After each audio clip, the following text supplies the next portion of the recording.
नमस्कार, मी सौ भक्ती डाफळे, हिंदू जनजागृती समिती।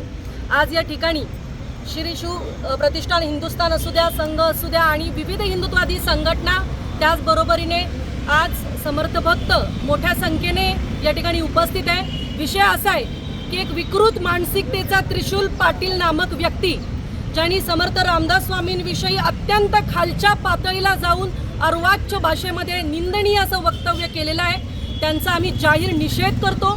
आणि SP ऑफिसमध्ये जे आहे तर SP माननीय SP आमचं निवेदन आहे की आपण त्यांना तात्काळ जे आहे तर अटक करण्यात यावी, कारण त्यांच्या अशा अर्वाच्य भाषेमुळे सामाजिक ऐक्य, सामाजिक सलोखा हा धोक्यात आलेला आहे। सर्व समर्थ भक्त जे आहेत तर ते आज नाराज झालेले आहेत आणि आज ही नैतिक जबाबदारी आहे प्रशासनाची की अशा प्रकारे आमचे जे राष्ट्रपुरुष आहेत, राष्ट्रसंत आहेत, तर त्यांची वेळोवेळी विटंबनात्मक भाषा त्यांच्यासाठी वापरली जाते। आज हिंदू देवी देवतांच्या विरोधात बोलणारे निवांत बसलेले असतात, पण जे सत्य इतिहास जो हिंदू मांडतो त्याला मात्र अटक होते दुसऱ्या राज्यात जाऊन। तर आमची सातारा पोलिसांना, SP जे आहे तर विनंती आहे की नांदेडमध्ये हा जो विकृत मानसिकतेचा व्यक्ती आहे, ज्याने छत्रपती शिवाजी महाराजांचं नाव पण त्यांनी घेण्याचा त्यांना अधिकार नाही, अशी भाषा जो संतांविषयी वापरतात त्यांना तात्काळ अटक करण्यात यावी।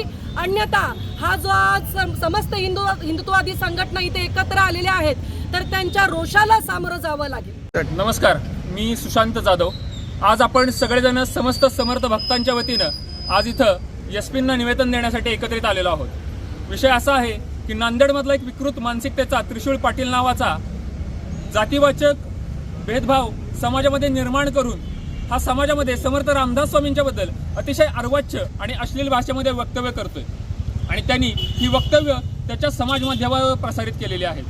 तर ह्या अशा विकृत मानसिकतेच्या लोकांना लवकरात लवकर प्रशासनानं अटक केली जावी आणि आपले जे राष्ट्रपुरुष आहेत, संत आहेत, ह्यांना लवकरात लवकर ह्यांच्यावर टीका करणाऱ्यांना कडक कारवाई व्हावी, शासन व्हावं, यासाठी कायदाच व्हावा अशी मागणी करण्यासाठी आपण माननीय SP साहेबांच्या इथं आत्ता सगळेजण एकत्रित आलेलो आहोत।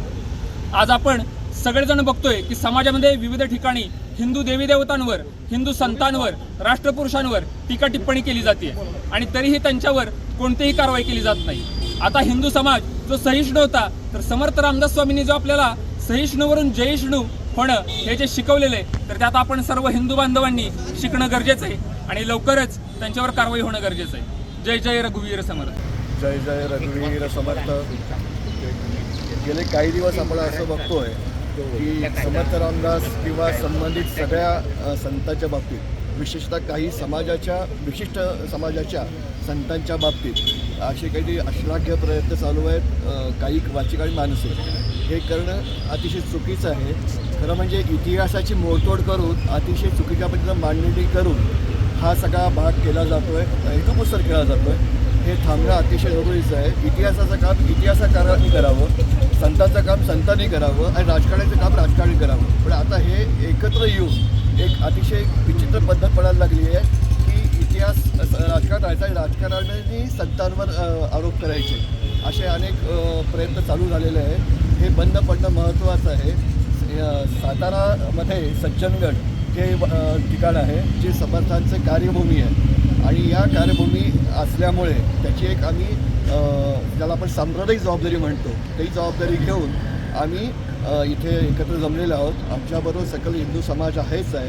काही लोकांनी आपल्याला पाठिंबा दिलेला आहे पण ते इथे येऊ शकले नाहीत, पण काही लोक इथं स्वतः हजर आहेत। त्या सगळ्यांसकट आम्ही आता SP साहेबांच्याकडे जाणार आहोत, त्यांना विनंती करणार आहोत की असे जे काही समाजात जे काही चुकीचे संदेश देणारी माणसं आहेत त्यांना वेळीच जरब लावून त्यांच्यावर योग्य ती कायदेशीर करावी आणि हे सगळे प्रकार थांबावे। जय जय रघुवीर समर्थ।